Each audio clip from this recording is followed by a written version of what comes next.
What's up, YouTube? Big Dog Brett. Thanks so much for tuning in. Georgia doesn't have a game this week, but that doesn't mean there's not good college football on. So I wanted to kind of go over the top 25 teams real quick, kind of give my thoughts on what I think is going to happen this weekend, and kind of go over some of the stuff that's going on with Georgia and see what you guys' feedback is, see what you guys think. So I'm going to go through this kind of in chronological order as the teams are playing throughout the day, not necessarily in numbers as to what they're ranked.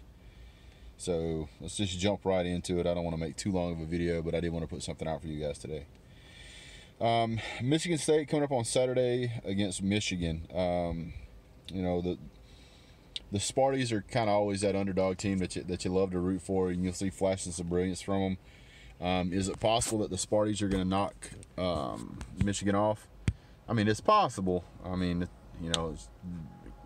anything's possible on any given Saturday, obviously. If the Sparties show up to play, that'll be a good game. The Sparties have kind of bounced in and out of the top 25, but I think they have an opportunity now to solidly push themselves up in the ranking. Coming on at the same time is Oklahoma, ranked number 9 against TCU. By the way, Michigan's number 6. Michigan State's 24.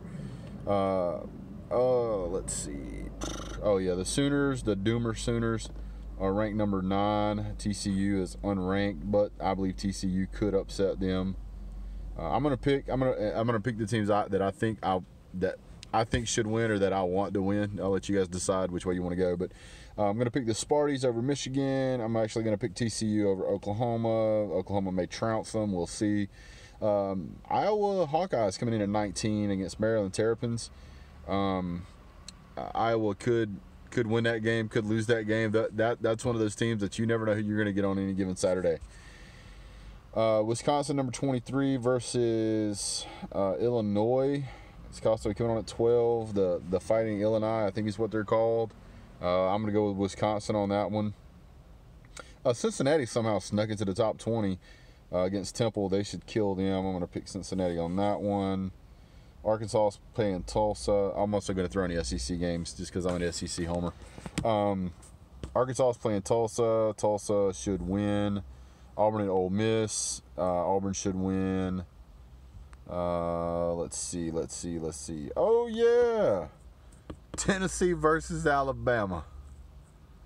Ooh. This may be, if Tennessee wins this game, this will be the upset of the year. And who knows? We'll see what happens. I'm gonna pull for Tennessee. I gotta pull for Tennessee. I need Tennessee to beat Alabama. I think anybody who's not a bandwagoner is rooting for Tennessee. If you want to root for an underdog, root for Tennessee, because yeah, they're gonna need some help. That's a 3:30 game. Washington, number 15, playing Colorado. Washington should kill them. Number 3, Clemson playing number 16, North Carolina State. Clemson should win that game, but it'll probably, in my opinion, only be a 10-point win. Penn State, number 18, playing Indiana.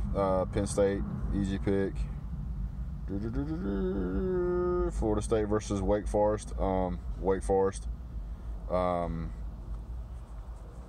The Seattle, not Seattle. Jeez, losing my mind. LSU versus Michigan State. This is a number 5 game versus number 22. This should be an interesting game. I think that airplane. So LSU is super high coming off of their win from Georgia. They're going to want to continue to dominate. Mississippi State might have a possibility to knock them off. We'll see what happens there. That'll be a good game to watch. I'll probably be watching that one. UCF versus East Carolina. Any team versus any Carolina team, I'm picking the other team anytime, because here lately, anything with the Carolinas is in trouble, in my opinion. Hate if you want to hate. South Florida, man, last year they snuck into the top 25 last year too. They snuck in the top 25 on me, maybe not you guys. They're playing UConn. I'm going to pick South Florida on that one. Ohio State versus Purdue. Ohio State should kill them. Here's a good game, though. Oregon, number 12 versus number 25, Washington State. This is a 7:30 game, night game. Oregon has a pretty decent offense this year. Washington State has had flashes of brilliance. I think this is a game that could come down to the wire. I think Washington State could win this game. But if they win it, they'll probably only win it by maybe a field goal or a touchdown. Number 14, University of Kentucky versus Vandy. I don't know. I really don't know.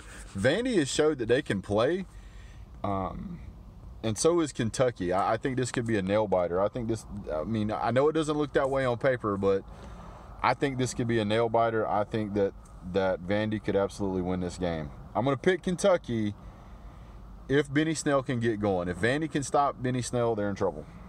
Let's see, and I think that's it, really. Let me see, is there any more SEC games? No. Okay. So I got through that pretty quick. Good. That's only about 6 minutes in. So now I want to jump into talking about Georgia, talking about the whole quarterback non-controversy or whatever you want to call it. I said earlier in the year it was going to take something very strange happening for them to put Justin Fields in. Obviously, that unfortunately panned out to be true. I think that hopefully Kirby Smart has kind of learned a little bit of a lesson. Maybe he should put some of these other players in. If you keep Justin Fields sitting on the bench, I'm worried that he might not stick around as long as we want him to. He's got to be able to showcase his stuff, especially if he's already burned his red shirt, so we need to let that kid play. Holyfield's been a beast. You need to let that guy get out there and play. Some guy on 24/7 Dawgs or 24/7 Sports Nation or whatever it was said that our best offensive player was Jake Fromm. Sir, you're losing your mind. The best player that I think we have as far as offensive player goes is Hot Rod. That guy just doesn't really make a mistake. So if you want to talk about consistency and you want to talk about, constantly being able to perform to any standard, my opinion is Hot Rod. Give Holyfield a rock, let him run. Put Justin Fields in, let him play. Not saying take the job away from Jake Fromm, but man, you got to let this kid play some, man. You got to do something.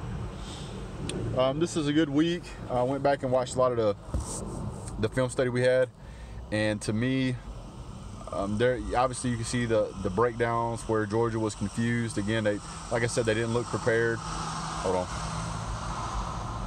They didn't look prepared. They obviously weren't prepared. There was conflicts of assignment, and Louisiana, credit them, they picked us apart on it.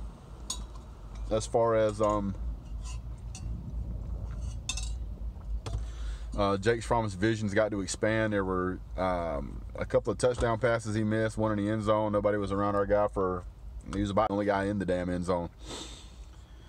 Hopefully they'll get that fixed this weekend. Kirby's taking a lot of fire for not switching out Justin Fields and at least letting him try to play. So Justin Fields definitely deserves an opportunity to play.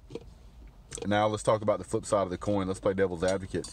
Well, why would we want to take Jake Fromm out? He has like the second highest QBR rating in Georgia history at like 170. I think second only to Aaron Murray.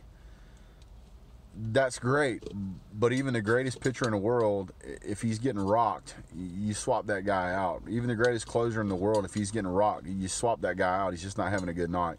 The reason I keep drawing comparison to baseball is because it's the other, in my opinion, it's the other great American sport, and a lot of the same it's the same type of people, get out there and play that same sport. Guys that play football usually play baseball, or guys that play baseball usually play football. Not always, but you kind of grew up. It's just kind of the way it is. You grow up as a kid, you play baseball, you play football. That's just the way it is. So that's why I draw those comparisons. Also, guys, just want to say thanks so much for tuning in. I appreciate all you guys and your comments down in the comment section. All you SEC fans, if you ain't Georgia fans, I still appreciate you guys coming and checking out the channel. If you want me to cover something about your team, throw it down in the comment section. I'll review it, and I might put together a video that covers 2 or 3 other teams on one video instead of just doing just Georgia videos. I don't mind doing that for you guys. If you want me to get into the analytics on your team, just get my opinion on it, shoot down in the comment section. Let me know. And it's okay if your team's Vandy. It's okay if your team is I won't say Oklahoma, but it's okay if you pick any of those other teams out there that I don't necessarily hear a lot from, like Army or Navy or Tulane or UCF, whatever. If you're a Baylor fan, that's fine too. We appreciate all you guys down in the comment section. I did put out a request earlier in the year to try to get to 500 subscribers. I'm somewhere around 340 now, so it's definitely seen a big uptick, and I really appreciate you guys for doing that.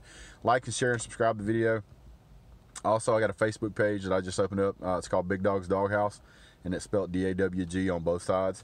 So you guys look me up on Facebook. Feel free to join the group, open to anybody, and get in there and tear it up. So thanks so much for joining, guys. I appreciate your time. Look forward to talking to you soon. And as always, God bless. Go Dogs.